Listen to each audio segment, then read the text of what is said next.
Nick, I'm excited to chat with you today. This is Coffee with a Founder, and I am outside, not drinking coffee, but outside in San Francisco. You're in Denver. It looks like you're in the office or the home office. Looks like office. Office. Yeah, Office. remote We'll take it. office. We're Remote still office. one of the few remaining remote companies, and so I'm in my remote We are too, office. so that sounds good. Well, Nick Payton, you are co-founder and COO at Distributional. What are we distributing, perhaps, is I guess the question. You've been telling me you've had some like pivots and stuff. You're in the validation space of AI products and safety, robustness, etc. A lot of people are doing this. So how are you all doing it?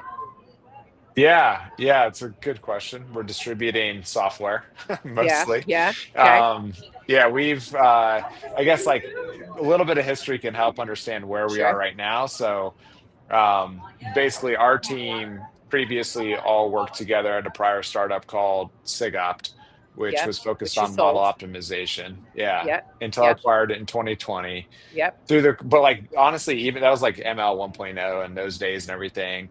So a lot of training, a lot of like Yeah. tooling focused on pre-training and like how you do that well, and ours focused on like how you actually learn the hyperparameters or other parameters that are not learned in training when you're building a new model, um, and other types of optimization problems around parameters.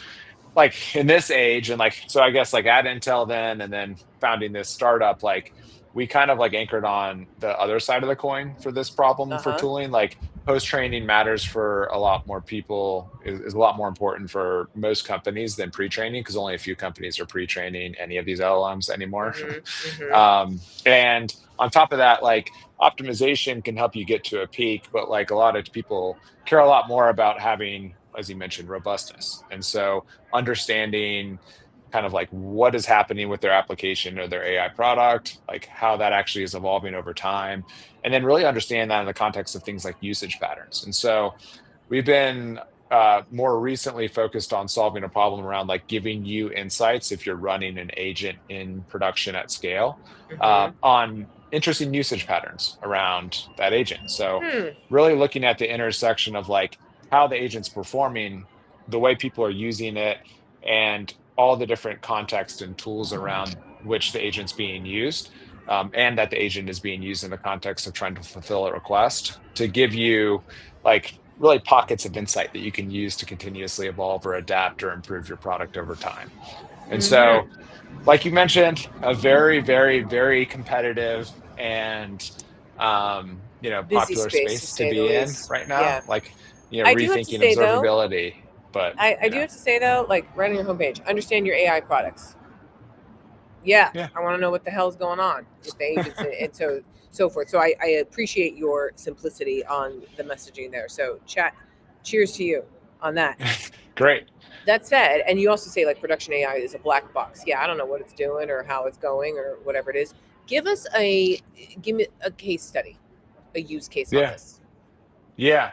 So Ideally, a a real one. very simple example. Yeah, a very Yeah. simple example is one of our customers was essentially released like an internal multi-turn chat experience for Mm-hmm. their users. It's like a big technology company, so they have, tens of thousands of requests flowing through this thing a day.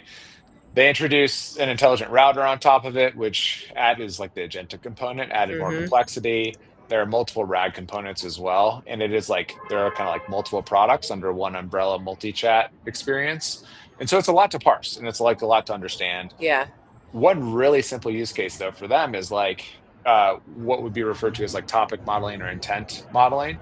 So Mm-hmm. trying to come up with ways to classify inputs to their chat experience so they could understand the types of requests, Mm-hmm. categorically, that people are making, the categories of requests that people are making to their chat experience. And this matters when you have like tens of thousands of requests and it's like all over the place and you're not really sure. It's also really important to help you understand like, okay, which sorts of chat experiences do we want to add first class support for? Like maybe we should focus on a RAG corpus for this type of request to make it more robust so that the answers from the LLM are going to be more useful for that particular context. Because people tend to ask those sorts of questions and that sort of thing. And so with our product, like they're able to actually automatically pull, essentially like we automatically produce a set of topics that are most canonical based on historical usage, and then automatically analyze the propensity of those topics to perform well or poorly relative to the chat experience that they've put in place. And so every day they're getting a sense of like crossing that with like downstream KPIs like user feedback, thumbs up and down, that sort of thing, to get an Mhm. understanding of like this topic's performing well, this one isn't, and here's what I'm going to do about it to make decisions on how to actually evolve or improve my product. So that's like one really simple experience that actually skews. What I like about it is it skews way more on like the product analytics, kind of improving our product, product managing actually angle of things, rather than the debugging uh, side of things, which is Huh. where a lot of these products focus today. Is like more Hmm. observability around like debugging an actual agent response rather than getting a holistic understanding of what people are doing with your agent and then trying to evolve it over time. Mm. What's your take in a year? Where will we be, Nick, with agents We will specifically? all be plugged into the mainframe Oh yeah, we and will be life will be already. good. Yeah. Oh, okay, yeah. No, In a year, I no, I think I'm a believer that like this stuff is going to be highly useful for enterprise use cases, yes. but the whole like I haven't seen a whole lot of evidence that the AGI thing is coming.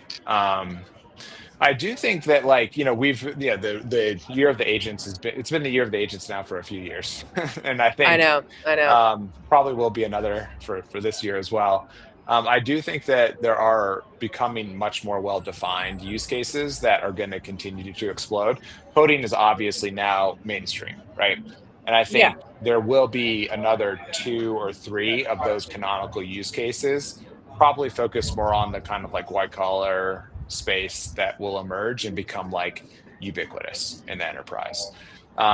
B2C stuff, I have way less insight to. So like the whole like Anthropic versus OpenAI versus Gemini thing that's happening, like I don't have a whole lot of intuition on how that's going to evolve. Yeah. We'll see. And also, what's phenomenal with consumers overall is the sheer rejection that can happen. For instance, no one wants to wear goggles all day, dealing with plain of it. That was a fail. However, they'll buy sunglasses or they'll buy the glasses. Apparently, it looks like for Meta's sake. Anyway, it's a fascinating time, long and short so far of this. But okay, you were saying you built the company, you've got the people back with you that are coming back around. One thing that's been reoccurring, we just on this show as I've talked with founders is, oh, it's so fun to build with the people you love to build with. How are you finding that? Well, it's the only reason why I'm still building right now. If I Hmm.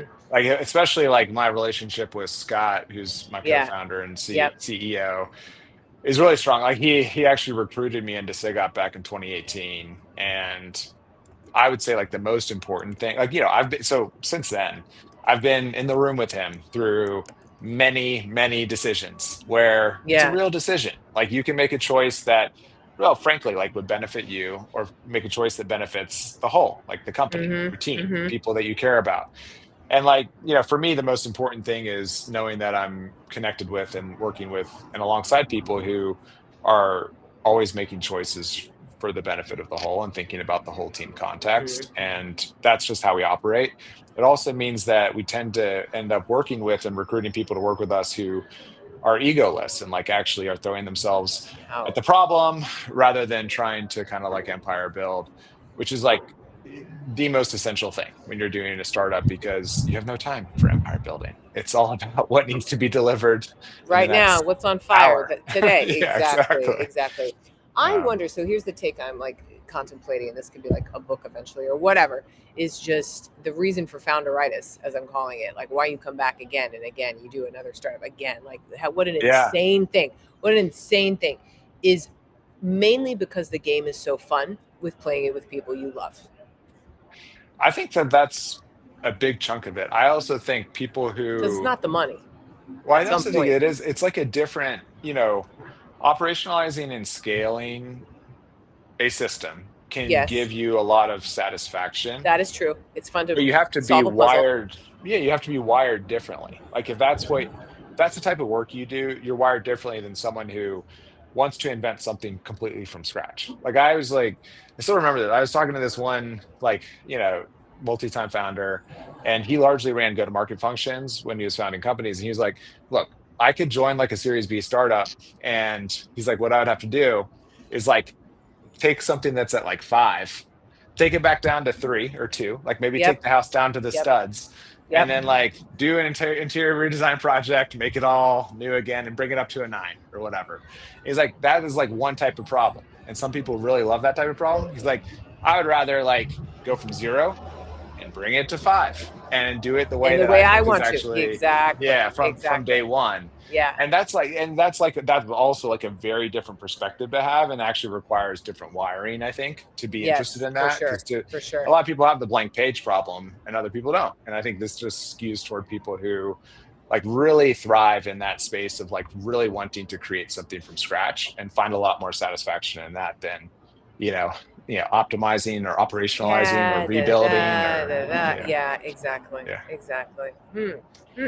We're on to something with this. We'll kind of see. We'll have to see where this goes, though. Okay. Now you've been doing this for a while, Nick, and you've been at it. You've raised 30 million. You've been around for. It's only been it's not even been 3 years, really, right? For Yeah. distributional. Yeah, Okay, two so and a you're bit, young. two and You're change. young. Yeah. You're young in the startup time. What? How have you changed as a operator?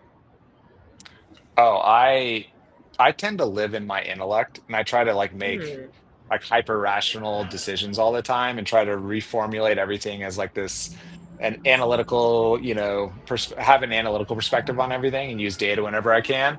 Yeah. I listen way more to my feelings and gut now than I did even 2 years ago. Like there is Give us an intuition. example. Yeah. Well, I think, what's a concrete example?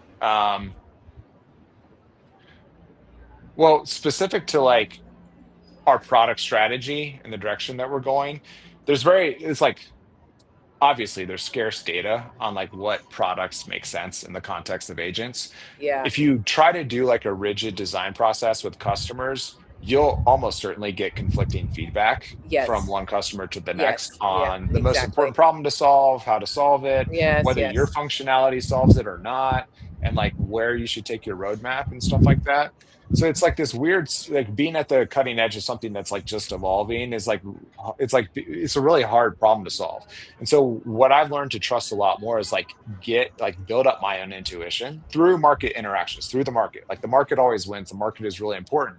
But Hmm. then you need to build up your own intuition so you can make those calls, informed as much as possible, but like honestly, based on your intuition and what you think is the right direction to take. Then it's important to continuously validate with your intellectual side and like having a much more rigid kind of approach to gathering data or certain types of like validation points on that. But it's like the original decision, a lot of it has to be informed or guided by intuition. um, I think. By the way, do you say this to your VCs? Yeah, I'm using intuition more than ever. You know what? I don't know if I've told Martine as much as Ah, that, but I that's probably a very should. unsatisfying answer, I would say, for a VC, but it's like a real answer, I think, which is just like, yeah, you're going off of gut and experience, which is Yeah, intuition to well, some extent. yeah, and our investors have both built early and like and have built alongside founders and like really advised like a lot of early stage companies. So I'm confident that they would feel similarly. Okay, we can test that with them and such. Okay, what have you changed your mind on recently, Nick? Um, oh, a lot of things. I mean, well, I guess like on the personal side of things, like Yeah, my identity is much more connected to my kids yeah. than it was even a year ago, and it'll increasingly be so. I have a 6-year-old and a Wait. 4-year-old. So Oh, for but the vast why? majority of people entering my life now, I'm not founder of an AI startup. I am dad Dad. to these sons. And so that's been an interesting shift Mm. for me. On the more like kind of like AI intellectual side of things, I think the biggest shift for me that's been a slow boil over time is I actually started my career more focused on policy and Okay. a little bit politics. And like I saw I that was in a big believer economics. Yeah. that yeah, and I was a big believer that policy could have like a much bigger at scale impact than anything really in the private sector when I was younger. Hmm. And my view on that has largely shifted. I think it's really hard to get really strong policy done, and policy ends up looking like a compromise. And you can actually have like really massive impact at scale, especially in technology innovation in the private sector. And I'm like increasingly Mm. convinced that that's like actually a way to have a bigger impact on society, even. um, Yes. And did it hit you over the head one day, or did it just creep in? It was more of a slow boil, and I Yeah. think I just realized, like, my identity on this had changed. It wasn't really like I Oh, examined it intellectually. I just kind of, like, through observation, I still have a lot of friends who work in policy and politics, so I catch up with them quite often, yeah. but, it's also, like, a lot of people in tech, there's, like, increase like, there is more of an emphasis on understanding the regulatory landscape, especially in the context of, like, AI, because some of the legislation could be quasi-existential in certain circumstances, and so, um, I think there has been an emphasis on trying to like understand that in the context of what can be done at scale. But Mm. also like at SIGOPT here, we have kind of like had more of an emphasis with the research community. Like Scott, my co-founder, is a PhD. Like a lot Yeah. of the folks that we work with on our team are research oriented.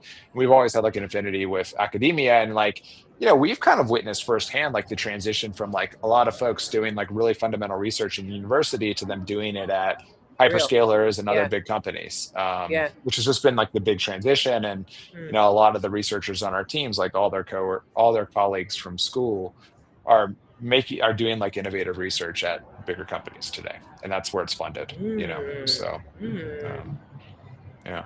I'm interested to hear. I'm just on the question of, did it hit you and smack you in like the head one day, you're in the shower or whatever, and you're like, aha, like a really policy, that's not where to be. Or is it like a very slow burn? And I feel like so many things are like that you just one day wake up and you're like, oh, that thing I thought 5 years ago is not my position now. Totally. Yeah, and for me, it's much more likely to be that way. I have Yeah. had like true aha moments for sure, like other people have, where I'm Yes, just like, yes, yes. It I really have a hits you and you're like, conversation, it wow. Yeah, triggers something, and I'm like, okay. exactly. Exactly. Um, That's true. but for me, it's like like actually instead of the shower, it's like much more like when I exercise. Like Yeah. I live in Colorado. I'm like the classic Colorado, like ski, ride Yeah. bikes, do all that stuff, whatever. Outdoorsy. Be Yep. outside as much as possible. Yep. And for me, like actually, it's like this way of processing. Like I have like back, like obviously, like some sort of like back processing happening all the time, and like that's where new ideas or like the crystallization of things that have been bubbling under the surface for me tend to emerge. And even like practically for work, like I've had experiences where I'll just like um have like a new idea for writing a new piece of content or something like Yeah. that, and like fully formulate it on a bike ride or something like that, and then It's makes the cool. actual execution of it very easy, because the whole idea and concept is already laid out. So Mm. yeah, for me it is like typically that sort of like slower process where things are emergent as I'm doing something that's completely orthogonal to the task at hand. um, Mm. yeah. Mm. I want to start documenting this more, just as my like have those ahas or whatever. Real quick though, you'd mentioned in the last year, specifically, you've thought more as being a dad, and your kids are 4 and 6. So it's not like you had a kid when you had 1 year ago, and that changed everything. Why a year ago did it change for you? Well, my older son is now in proper kindergarten, Yeah, so he's and actually going to school. Yeah, yeah, well, they were in preschool before, but it's like, yeah, like one of those little preschools. school. Yeah. Yeah, yeah, yeah. And so he's in the local public school in our neighborhood, and it's just like all of a sudden all of his friends are like our neighborhood parent, like the neighborhood parents have Yeah. become our friends, and it's become like it's just started to dominate my life. And I think on top of that, like we're not as into the organized sports yet, but it's like that's coming up Thank God that's too, coming. and the whole like skiing with friends is already starting, and like all that stuff. And so it's Ah. like it's like increasingly he has a pull on his activities after school too, and wants to be hanging with his friends and stuff. And so my whole identity just becomes like his father. Yeah. Yeah. I have so many friends with so many kids, and increasingly founders, have kids, and you're just like, how do and my partner has kids, and it's just like, oh, like they have a whole entire life which involves soccer and baseball and pottery and Totally. choir and this, and you're just, oh wow, yeah, it's really Yeah. something. Yeah, and Really they start something. to really develop independence and interests and stuff Yes, like that. And so yeah, it's cool to witness. it starts to change really fast. Yeah, wow. Yeah, What but it's else do you fun. want? It's a lot of It fun, is and it fun. I actually think it is a lot of fun. for me, it's therapeutic too. Because like, yeah, yeah, startups, you have like really like You the have high best days, highs and and then lows. you Yeah, also yeah, yeah, have yeah. extremely bad days. And Yes, it is nice that but for like some period of time at night, I can come home and my kids don't care or have any context, and nope, they just give me a hug, and then I that's feel right. better. And then I get back on my laptop and I'm like, I feel better about where we are, even though today was a bad day. Exactly, Yeah, exactly. And also in their worlds, the worst thing that happened all week was someone took the yellow truck from their hands, and that was a catastrophic meltdown, right? And that's their totally, worst moment. And your worst moment is you lost a $3 million customer or something. But like everything totally. is at scale. Everything is Yeah. at the level of your life and where you're playing and so forth. So I think about Well, that a lot and just and the related to context. that, I Yeah, would say like on the more constructive side of things for yeah, them, like yeah. they also continuously teach me to just observe, like notice things. Cause like they are the whole world is basically like new to them New, everywhere and wherever they new, go. everything. So they'll Yes. stop and notice everything and tell you Yeah, about it. And yeah, so it'll take yeah. like Isn't that cool? a 5 minute walk will take 20 minutes with them. Yeah, But then you learn, like, at least what I've kind of tried to carry into yeah, my work is like the power of observation. Like if you actually take a step back and actually observe things and try to learn from them and continuously explore, it actually tends to put you on a better trajectory in the long run, even if it might take up an additional cycle or two in the mm-hmm, short term. mm-hmm, So mm-hmm. there's like, they teach me still, even though, their world is a little bit more constrained and a little bit Yeah, it's different. just a bit, but that's the magic, isn't it? I think so. Mm. Yeah. Ah, Nick, this has been a great chat. I like it. Nick Payton, you're the Yeah. co-founder and don't discount yourself, COO of Distributional, solving all the things as it relates to AI tools and validating. What are your agents doing? No one knows. You guys know. That's what I'm going to say. We hope So to know. you Yeah. hope to know. You hope to know. / understand your AI products. That's basically the tagline. I like it. Thanks again for being on, all the way from Colorado, getting on the ski slopes pretty soon. Sounds like, or you should Yeah. be. We just need a little more snow and then we'll be Just a fine. little bit. Yeah, I heard it was a bad snow here. That's all right. California, come over here. I Dumping, know. I know it. dumping. I Amazing. know. Thank you, Yeah. Nick. Have a good rest of the afternoon. Appreciate you.